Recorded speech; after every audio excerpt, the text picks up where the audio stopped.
امروز میخوایم در مورد یعقوب لیث از دراوران سیستان صحبت بکنیم. البته اگه سیستان کهن رو نمیشناسید پیشنهاد میکنم بعد از این که این ویدیو رو نگاه کردید یه سر بزنید به فیلم کوتاه ما در این باره تا بدونید که اصلا ما داشتیم در مورد چی صحبت میکردیم.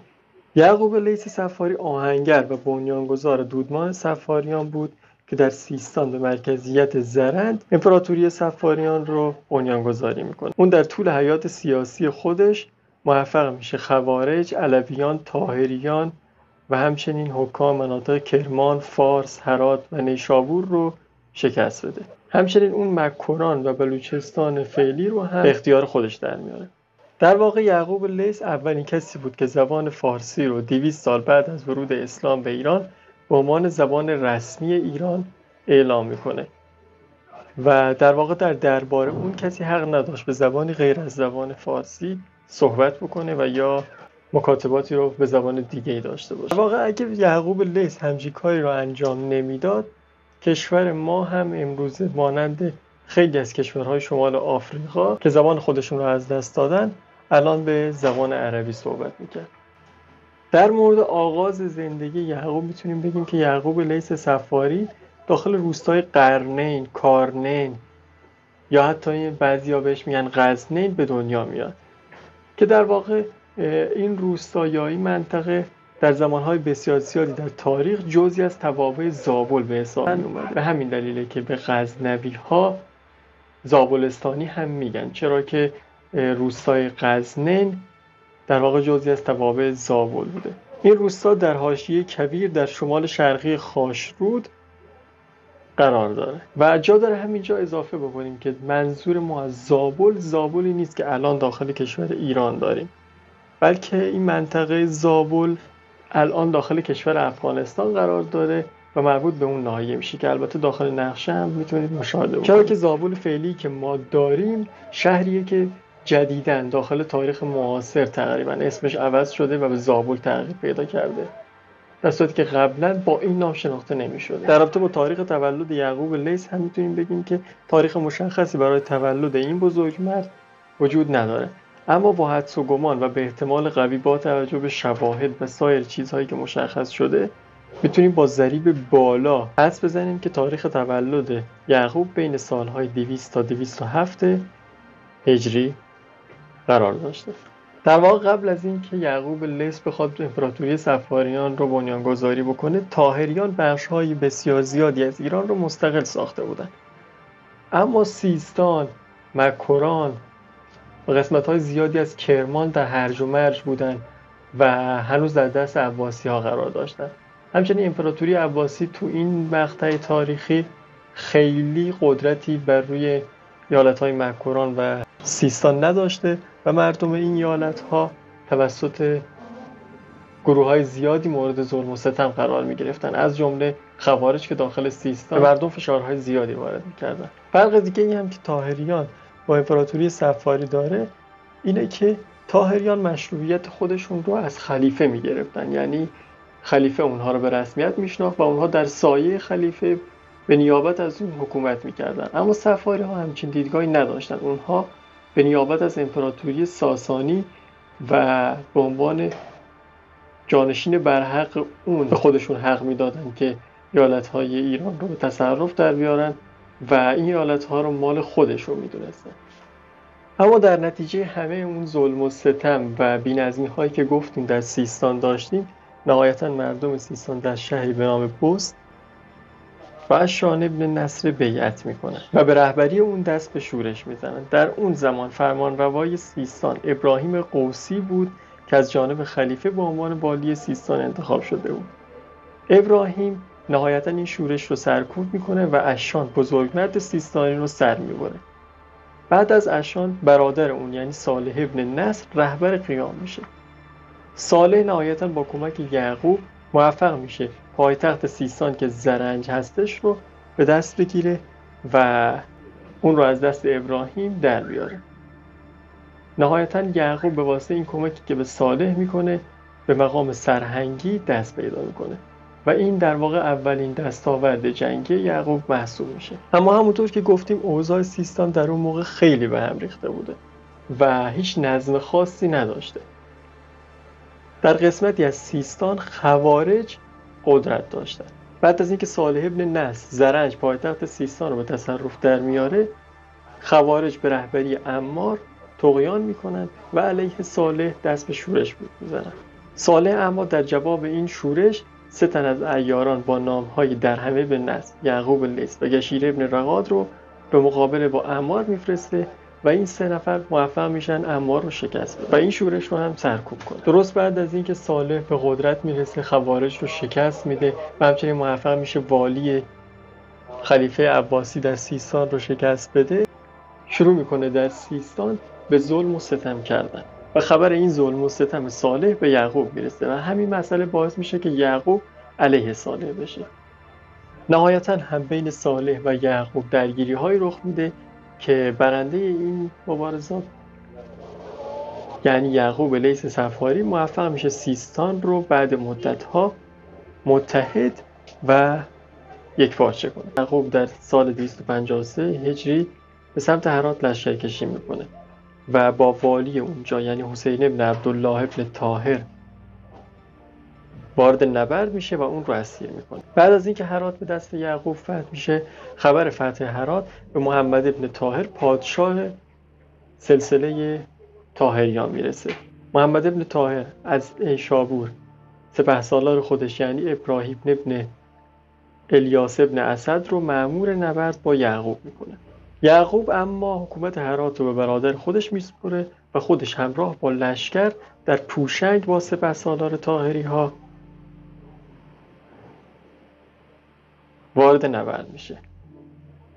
در این نبرد طاهریان شکست میخورن و ابراهیم سپهسالار محمد ابن طاهر به سمت نیشابور فرار میکنه. ابراهیم اما بعد از اینکه به محمد ابن طاهر میرسه در مورد یعقوب مواردی رو به محمد ابن طاهر متذکر میشه و به اون نصیحت‌هایی رو میکنه. اون داخل گزارش خودش اینطور میگه که با این مرد هیچکس نمیتونه بجنگه. سپاهی هولناک داره و افراد سپاه اون انگار که از مادر که زاده شدن جنگ کردن رو یاد گرفتن و در کل کسی توان مقابله با اون رو نداره. اون به محمد ابن طاهر توصیه میکنه با یعقوب وارد جنگ نشه و تا جایی که میتونه از جنگ کردن با اون دوری کنه. اما یعقوب بعد از اینکه هرات رو به تصرف خودش در میاره به سمت نیشابور نمیره، بلکه به سمت دیگه میاد و به کرمان و مکران لشکرکشی میکنه. و در واقع میشه گفت که یعقوب پا جای پای اسکندر و کوروش میذاره. شاید خیلی از شما بدونید که قبل از اینکه یعقوب بخواد به مکران و ناحیه بلوچستان فعلی حمله بکنه، اسکندر و کوروش هم سعی کردن این کار رو انجام بدن و به واسطه موقعیت جغرافیایی واقعا مخوفی که این منطقه داشته که هیچ بیگانه ای نمیتونسته از اون جون سالم به در ببره، هر دوی اونها شکست میخورن. و اما البته فرق یعقوب با نفرات قبلی اینه که تا حدودی بومی این منطقه به حساب میاد. یعقوب در تاریخ 254 هجری مطابق با دسامبر 868 میلادی از مکران و بیابان‌های میان اون عبور میکنه و بعد از پشت سر گذاشتن کویر لود به بم میرسه. یعنی میشه گفت که یعقوب از زابل تا زاهدان 216 کیلومتر و سپس از زاهدان تا بم 220 کیلومتر رو طی میکنه. در اون زمان در این مسیرها بیابان‌های وجود داشت که در اونها گاهی تا 30 فرسنگ خبری از آبادی‌ها نبوده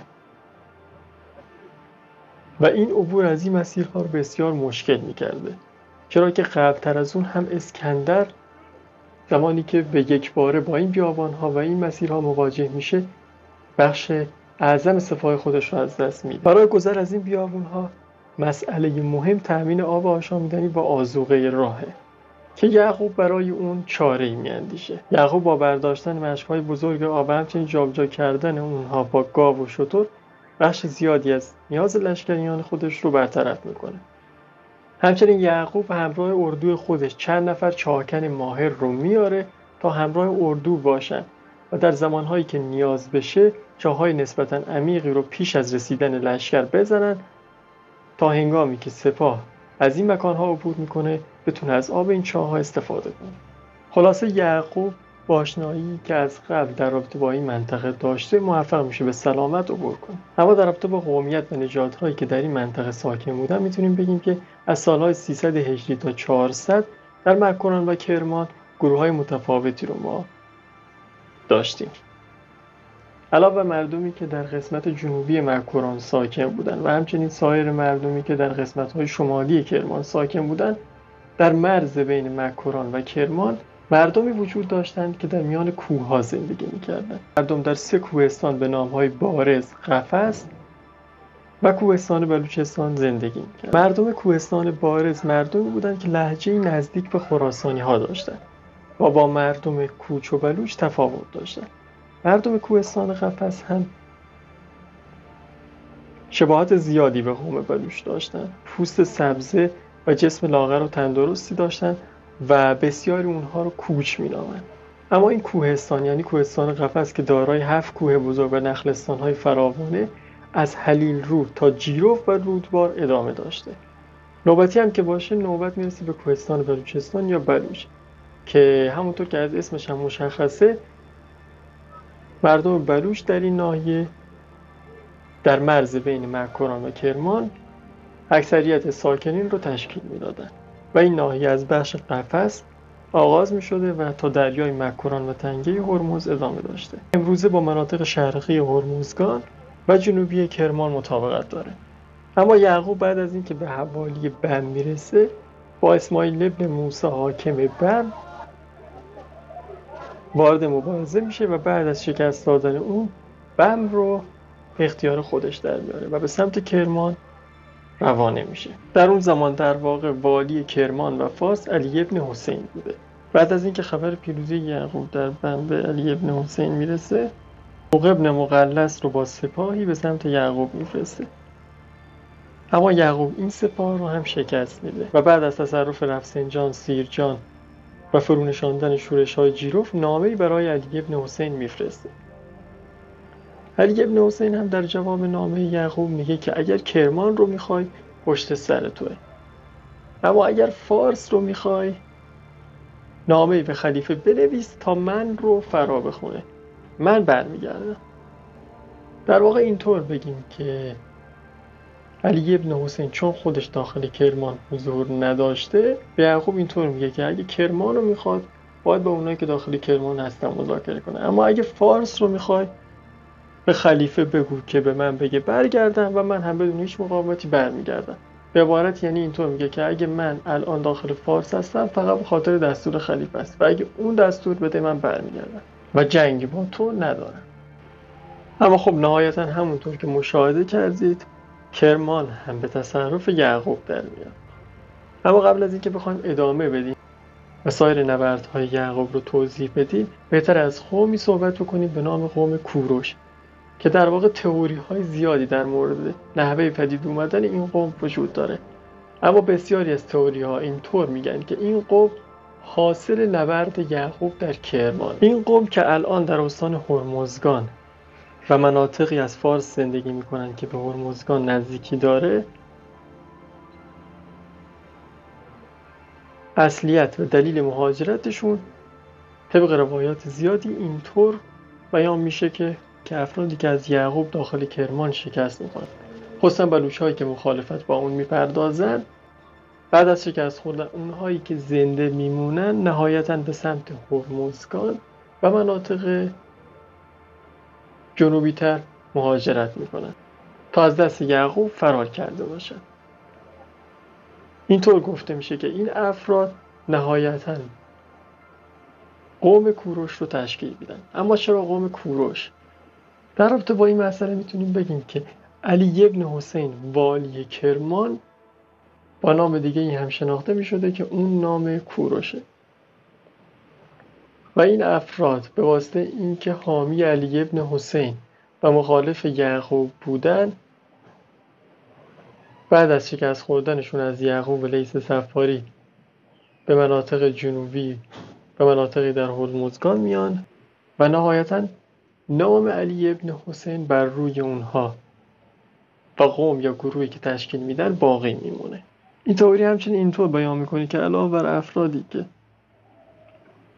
برای فرار از دست یعقوب به این منطقه میان، خیلی از افراد دیگه هم بعد از شکست خوردن از یعقوب توسط خود یعقوب به این ناحیه تبعید میشه. با اینکه اطلاعات زیادی در رابطه با این قوم در دسترس نیست، اما در هر صورت شباهت لهجه‌ای زیاد این قبیله به بلوچ‌ها را نمیشه نادیده گرفت، چرا که عنصر زبان بیشتر از هر چیزی برای نشون دادن همبستگی تاریخی و فرهنگی اهمیت داره. و در کل میشه گفت گروهی از بلوچ‌ها و افرادی که در همکاری با علی ابن حسین بودن و یعقوب اونها رو تبعید کرده، نهایتاً میتونن ایجاد کننده این قوم باشن. با تشکر از شما که تا آخرش همراه ما داخل این ویدیو بودین. ممنون میشیم که کانال ما رو سابسکرایب کنید و این در واقع بزرگترین لطف کمکیه که شما میتونید در حق ما و همچنین تاریخ خودتون انجام بدید.